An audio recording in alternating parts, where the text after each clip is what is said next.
우리가 어떤 이야기를 하다 보면은요,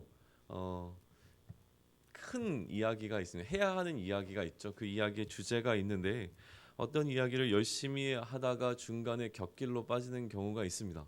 잠깐 다른 이야기를 하고 이제 다시 또 본래 이야기로 돌아오는 경우들이 많습니다. 왜 우리는 어떤 이야기를 하다가 샛길로 빠지는 걸까요?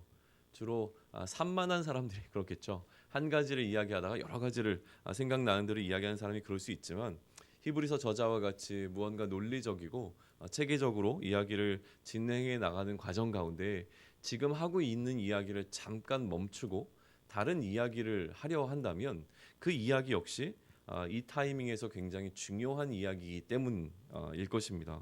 오늘의 본문은요. 지금 히브리서 저자가 예수님이 누구신가에 관한 이야기를 계속해 나가다가 중간에 잠시 그의 호흡을 멈추고 다른 호흡으로 독자들에 관한 이야기를 나누고 있는 장면 속에 속해 있습니다.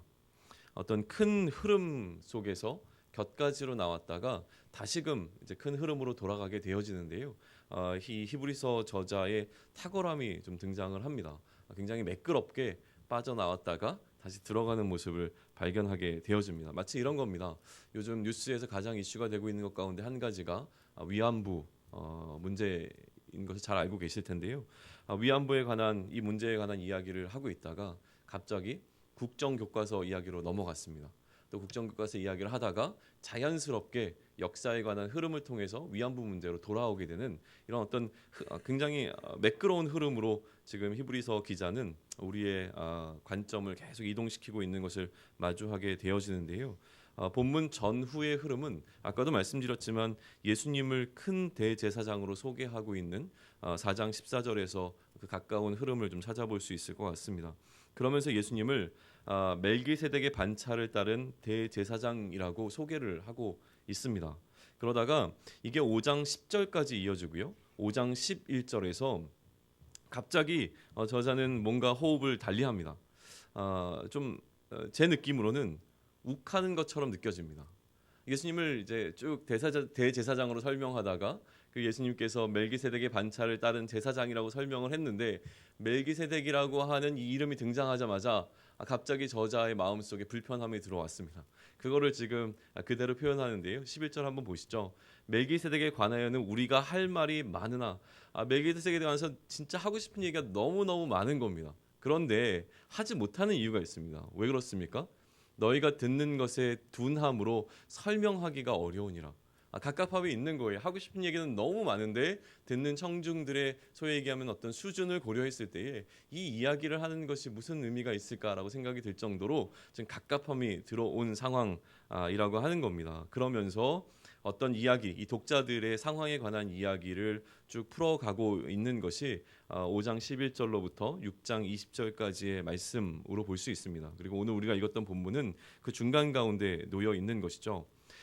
그러면 5장 11절부터 6장 20절을 완전히 제외하고 5장 10절과 7장 1절을 연이어서 읽으면 이것 역시 그대로 잘 이어집니다. 한번 제가 그대로 읽겠습니다. 5장 10절은 하나님께 멜기세덱의 반차를 따른 대제사장이라 칭하심을 받으셨느니라.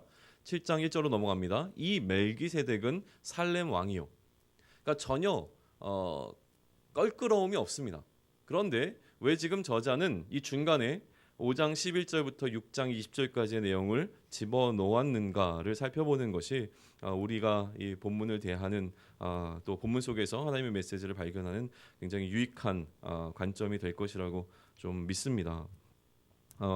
일단 우선은 왜 저자가 지금 독자들을 향하여 그의 감정을 그대로 드러내고 있는가를 좀 살펴보면 좋겠는데요. 방금 읽었듯이 이 독자들이 듣는 것에 둔했기 때문입니다. 할 말은 많은데 설명하지 못한 어려움이 있었기 때문이고요. 듣는 것이 둔한 것을 통하여서 이들은 성장하지 못한 것이 문제였습니다.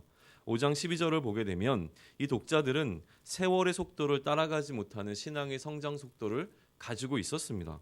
신앙의 연륜이 깊어지면 그러니까 세월의 연륜이 깊어질수록 신앙의 연륜도 깊어져야 하는데 세월은 흘렀지만 신앙생활한 기간에 비해서 떨어지는 신앙의 어떤 수준을 갖고 있었던 것이 이 히브리서를 받고 있는 독자들의 문제점이었던 것 같습니다.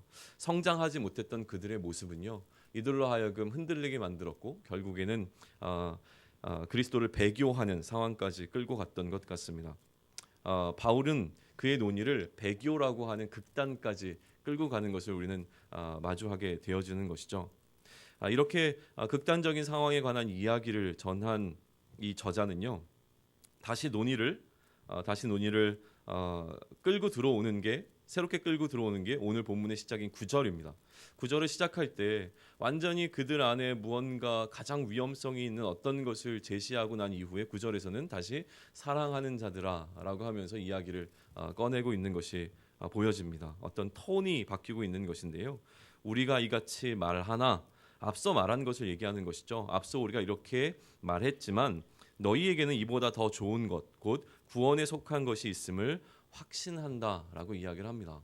앞에서 굉장히 극단적인 상황, 가장 안 좋은 상황에 관한 이야기를 꺼냈던 저자는 다시 이제 9절로 넘어오면서 그럼에도 불구하고 너희 안에는 무엇인가 좋은 것, 구원에 속한 어떤 것이 있는 것을 나는 확신한다라고 이야기를 하고 있는 것이죠. 앞에 얘기했던 어떤 것과는 어떤 사람들과는 다른 너희에 관한 이야기를 하고 있는 것인데요.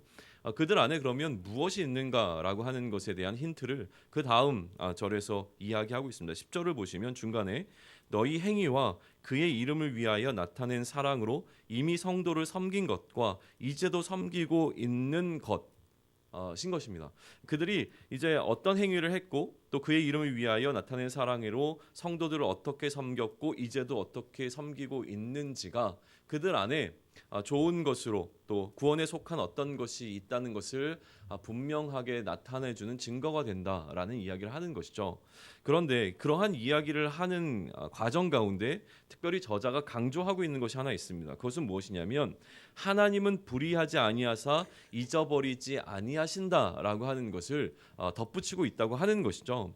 무슨 얘기냐면 하나님께서는 이제도 어제도 그리고 오늘도 그들이 하고 있는 모든 것을 잊지 않으시는 하나님이라고 하는 것을 그들에게 밝히고 있는 것입니다. 그리고 난 이후에 이제 저자는 무슨 이야기를 하냐면 과거에 그들이 행했던 것, 지금 행하고 있는 것, 그리고 난 다음에 남은 것은 무엇입니까? 앞으로 그들이 행해야 할 것에 관한 이야기로 그의 논의를 계속 전개해 나가고 있는 것이죠. 그래서 11절에서는 간절한 소원을 이야기합니다. 우리가 간절히 원하는 것은 너희 각 사람이 동일한 부지런함을 나타내어 끝까지 소망의 풍성함에 이르러 게으르지 아니하고 믿음과 오래 참음으로 말미암아 약속들을 기업으로 받는 자들을 본받는 자가 되게 하려는 것이니라라고 이야기하면서 그의 간절한 소원에 관한 이야기를 이야기하고 있습니다. 이 11절과 12절에서요. 굉장히 중요한 신학적인 개념 또는 히브리서 저자가 중요하게 생각하고 있는 개념들이 한꺼번에 다 등장을 하고 있습니다. 그게 뭐냐면 소망이고요, 약속이고 믿음이고 오래 참음입니다. 이 네 가지 중요한 개념들은요, 우리가 잘 알고 있는 히브리서의 믿음장 11장으로 넘어가게 되면 이게 굉장히 어마어마하게 연결이 되어집니다. 그때를 위해서 오늘은 좀 아껴두기로 하겠습니다. 이 네 가지 중요한 개념들을 이야기하는데요. 오늘 11절과 12절에서 제가 조금 더 주목하고 싶은 것은 무엇이냐면 부지런함과 게으름이라고 하는 것입니다. 중요한 네 가지 개념은요, 히브리서 전체를 통해서 계속 발전되어 나갑니다. 그런데 오늘 지금 11절과 12절에서 특별히 주목되고 있는 것은 무엇이냐면 부지런함과 게으름이라고 하는 것인데요. 왜 갑자기 저자는 그가 히브리서 전체를 통해서 이야기하고 있는 어떤 중요한 개념을 설명하면서 또 이 히브리서를 받아보는 독자들의 어떤 영적인 상태를 이야기하면서 부지런함과 게으름에 관한 이야기를 하고 있는가라고 하는 것이죠. 여기서 사용된 게으르다라고 하는 표현은 원어적으로 5장 11절에 등장하고 있는 듣는 것이 둔하다라고 하는 표현과 같은 단어입니다. 다시 얘기해서 게으르다고 하는 것은 무엇을 의미하냐면 그들이 듣는 것이 둔한 것을 이야기하는 것이죠. 거꾸로 이야기하면 듣는 것이 둔한 이들은 게을렀다라고 표현될 수 있다는 것입니다. 말씀을 향한 부지런함에 관한 이야기를 다시 저자는 우리에게 권면하고 있는 것이죠. 말씀에 대한 부지런함이 우리로 소망을 품게 한다는 것을 설명하고 있는 것입니다. 말씀을 향한 부지런함, 말씀을 향한 게으르지 않음이 우리로 소망을 품게 하고 우리로 약속을 기업으로 받는 자가 되게 한다는 설명을 11절과 12절을 통해서 하고 있는 겁니다. 게으르지 않고 부지런해야 한다는 이야기를 하고 있는 것이죠. 근데 여기서 또 한 가지 유의해야 될 것이 있습니다. 제 설교의 특징이 그렇습니다. 다 중요합니다. 또 한 가지 유의해야 될 것이 무엇이냐면 약속들을 기업으로 받는 자라고 말한 것이 아니라 가만히 보시면 어떻게 되어 있습니까? 약속들을 기업으로 받는 자들을 본받는 자라고 이야기를 하고 있는 겁니다. 그냥 이렇게 게으르지 않고 부지런함으로 약속들을 기업으로 받는 자가 되라라고 해도 충분한 메시지가 되어지는데 그런 것을 기업으로 받는 자를 본받는 자가 되라고 얘기한다면 무언가 본받는 자의 이 히브리서 저자가 담고 있는 메시지가 있지 않겠습니까? 이러한 자가 되는 것이 아니라 그렇게 되는 자들을 본받는 자가 되라고 이야기한 이유는 무엇일까요? 어떤 것의 결과만을 이야기하는 것이 아니라 그러한 과정에 대한 강조가 담겨 있는 것처럼 보입니다. 본받는 자가 된다면 이들이 기업으로 받은 어떤 그 결과만을 이야기하는 것이 아니라 이들이 그렇게 약속을 기업으로 받기까지 어떠한 과정이 있었는지 그 과정 흐름들을 우리가 본받아야 한다라는 이야기를 하고 있는 것이죠. 그러면 이제 독자들에게 어떠한 본을 따라야 할지에 대한 본을 제시를 할 텐데요. 그 본으로 제시되고 있는 사람이 바로 아브라함입니다. 13절부터 15절까지를 보시죠. 하나님이 아브라함에게 약속하실 때에 가리켜 맹세할 자가 자기보다 더 큰 이가 없으므로 자기를 가리켜 맹세하여 이르시되 내가 반드시 너에게 복주고 복주며 너를 번성하게 하고 번성하게 하리라 하셨더니 그가 이같이 오래 참아 약속을 받았느니라. 13절과 15절만 봅니다. 하나님이 아브라함에게 약속하실 때에 그가 이같이 오래 참아 약속을 받았느니라. 아브라함을 본받는 어떤 대상으로 제시하면서 지금 저자가 이야기하고 싶은 것이 무엇입니까? 그가 오래 참았다라고 하는 사실입니다. 오래 참음이 강조되고 있는 것이죠. 그리고 저자는 아브라함이 이처럼 오래 참을 수 있었던 이유가 무엇인지를 설명하는데 그 이유가 무엇입니까? 하나님의 맹세 때문이라고 하는 것입니다.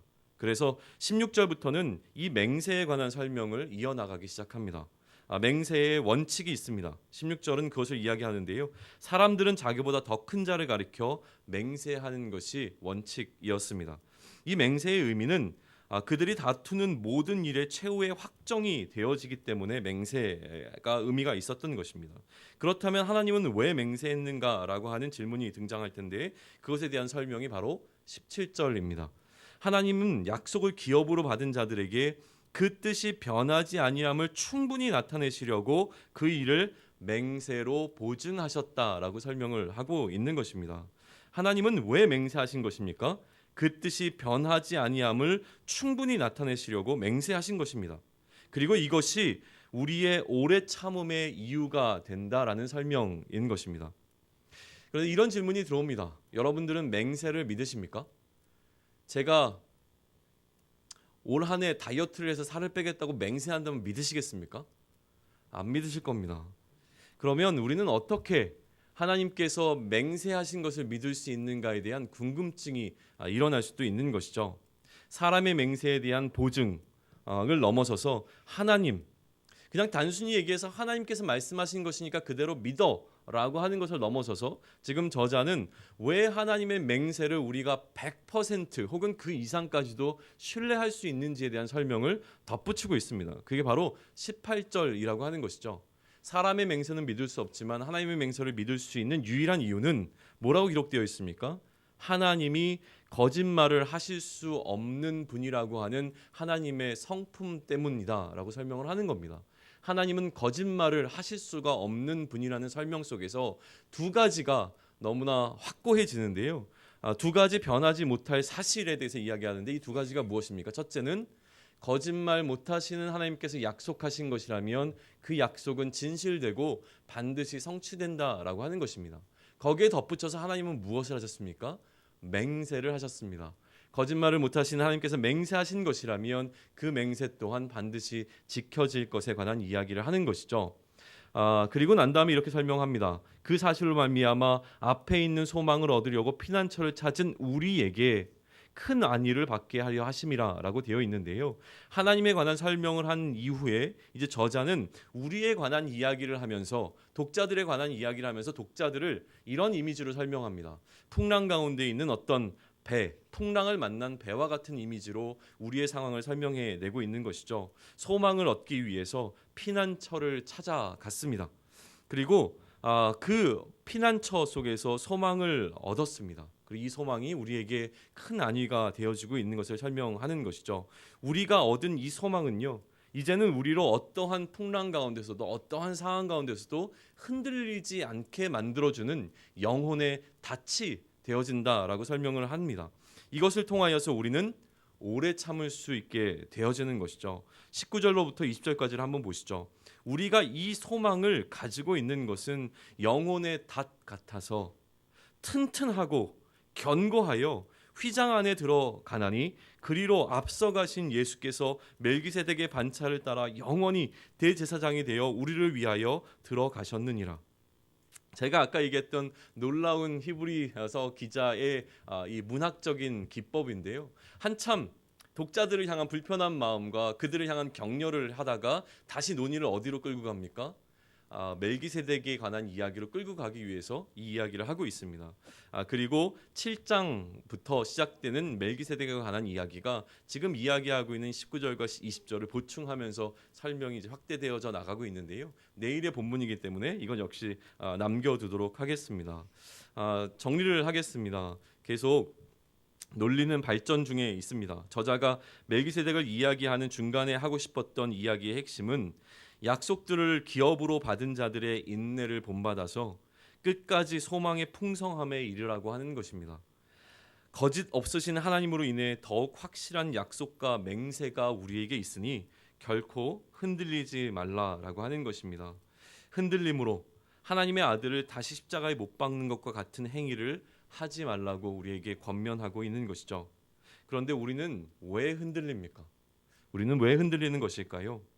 젖을 먹는 어린아이와 같음에서부터 시작되고 있다라고 이야기하고 있습니다.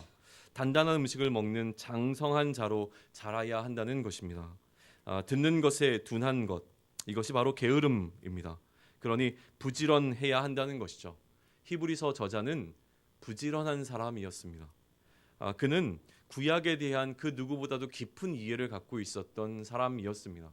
그렇게 구약을 근거로 해서 예수 그리스도를 설명해 나가고 있는데 그만큼 탁월한 자가 없습니다. 그는요, 오늘 이 짧은 본문을 이야기하면서도 이미 시편과 창세기에 기록된 내용들을 가져와서 설명하고 있는 것을 발견하게 되는 것이죠. 하나님의 말씀을 깊이 이해하는 가장 좋은 방법은 말씀으로 말씀을 해석하는 것입니다. 말씀으로 예수 그리스도를 이해하는 것입니다. 그렇기에 우리는 성경을 깊이 연구하고 깨달아 알므로 말미암아 우리 가운데 하나님을 아는 지식이 쌓여갈 때 우리가 봤던 동일한 본문이 조금 더 내가 성장한 상태에서 보게 되면 더 깊은 이해 가운데로, 더 많은 은혜 가운데로 나가게 되는 것을 쉽게 경험하게 된다라고 하는 것입니다. 이러한 부지런하고 게으르지 않음이 우리를 소망의 풍성함에 이르게 할 것입니다. 그리고 우리는 이 소망을 가지고 있어야 합니다. 이것이 우리가 이 세상에서 흔들리지 않을 영혼의 닻이 되어지기 때문입니다. 마음이 흔들립니다. 마음이 당연히 흔들립니다. 세상은 우리의 마음을 흔들어 놓기 위해서 존재하기 때문입니다. 늘 우리를 어떤 방식을 통해서든 유혹과 환난과 핍박을 통해서든 우리의 마음을 흔들어 놓으려고 할 것입니다. 말씀에 대한 깊은 이해가 우리로 하여금 소망을 갖게 할 것입니다. 이 소망이 우리로 영혼의 닻을 깊이 내리게 할 것이고요. 이 닻이 우리로 오늘도 인내하며 우리에게 주신 그 약속을 기다리게 하는 힘이 되어줄 줄로 믿습니다. 영혼의 닻을 깊이 내리시는 저와 여러분이 되기를 소망합니다. 기도하겠습니다. 하나님, 우리의 삶의 자리가 오늘도 너무나 힘듭니다. 우리 마음 가운데 걱정되고 또 심려되고 또 마음 가운데 근심되어지고 또 하나님 불편한 것들이 너무나 많습니다. 그렇기에 이러한 마음들이 자꾸 하나님께 집중하지 못하고 빼앗겨지고 다른 것들을 생각하고 또 나의 욕심과 또 나의 능력과 또 다른 하나님 외에 나를 도울 어떤 것들을 기대하는 마음으로 흘러가고 있는 것을 바라보게 되어집니다. 오늘도 물질의 문제 때문에 나는 넘어집니다. 하나님, 오늘도 관계의 문제 때문에 나는 어려워합니다. 그런데 하나님, 우리가 말씀 가운데 더 깊이 하나님을 알아갈 수 있으면 좋겠습니다. 우리가 이 땅을 바라보는 것이 아니라 우리의 소망이 어디에 있는지를 분명히 할 때에 그 소망이 우리로 하여금 이 땅에서 우리의 삶을 흔들리지 않게 붙잡아줄 영혼의 닻이 되어질 것임을 우리가 깨달았기 때문에 그렇습니다. 하나님, 더욱더 말씀을 놓고 씨름할 수 있게 하시고 말씀 가운데 우리로 하여금 그리스도의 장성한 분량이 충만하도록 우리를 깨우치시고 일으키시는 그 하나님의 일하심을 맛보아할 수 있는 우리가 될 수 있도록 인도하여 주시옵소서. 이 모든 말씀 우리 주 예수 그리스도의 이름으로 기도드렸사옵나이다. 아멘. 하늘에 계신 우리 아버지여,